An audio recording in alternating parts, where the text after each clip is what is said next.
তোমার আপেল লাগবে, আইসক্রিম কমলা লাগবে, তো তুবা তুমি কি বমি হয় বাইরে আইসক্রিম খাইলে বমি হয়। তুবা ভাইয়া তুমি কি জরাইলে ওষুধ খাইতে হয়, জরাইলে ওষুধ খাইতে হয়, রাইট। মা তুমি কি খাবা? আমি পেয়ারা। পেয়ারা খাবা না? আমি পেয়ারা। তুমি পেয়ারা খাবা না?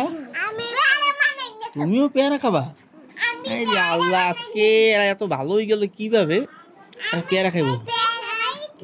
বাইরের জিনিস খাইলে পেটে ব্যথা হয়, অসুখ হয়, জ্বর হয়, বমি করে। হ্যাঁ, বাইরের জিনিস আর খাওয়া যাবে না। না তোমার এই আইস, হ্যাঁ মা পেয়ারা বানানি খাবো না? তাহলে আমি তোমাদের জন্য বাজার থেকে কি আনবো? পেয়ারা। তোমরা চিপস খাবা না, আইসক্রিম খাবা না, না মার্শমেলো আনবো না। তাহলে তোমরা ওই বাহির পেয়ারা আনো, এই বাহিরের জুসও খাবা না, পেটে ব্যথা কয়। হ্যাঁ, বাহিরের জুসও খাবা না। হ্যাঁ right right right right right. এখন সাক্ষাৎকার নিতে আসি, এখন সবার সাক্ষাৎকার নিতে আসি।